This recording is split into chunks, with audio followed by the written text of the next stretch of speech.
আল্লাহর এক বান্দা ছিল নামাজে সেজদায়। তখন আল্লাহ রাব্বুল আলামিন তাকে ডাক দিয়ে বলে, বান্দা তুই যতই নামাজ পড়, যতই সেজদা কর, তোর জায়গা জাহান্নাম। এই কথা শুনে বান্দাটি বলল, আলহামদুলিল্লাহ। আল্লাহ তখন বলে, এই বান্দা, জাহান্নামের কথা শুনে কেউ আলহামদুলিল্লাহ কয়? বান্দা তখন বলে, আল্লাহ, জাহান্নামের মালিকও তুমি, জান্নাতের মালিকও তুমি।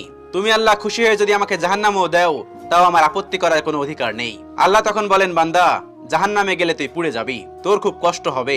বান্দা তখন বলতেছে, আল্লাহ, কষ্ট শুধু আমার হবে না, তোমারও হবে। আল্লাহ তখন বলতেছে, বান্দা, তুই পুড়বি জাহান্নামের আগুনে, আমার কষ্ট হবে কেন?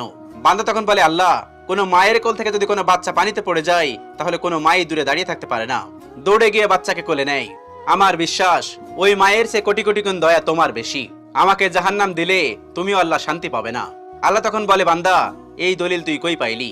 বান্দা তখন বলে, আল্লাহ, আমাদের জাতির পিতা ইব্রাহিম আলাইহিস সালাম তোমার প্রেম মুখে নিয়ে যখন নমরুদের আগুনে পড়ে গেল, তার আগেই তুমি বলে দিলে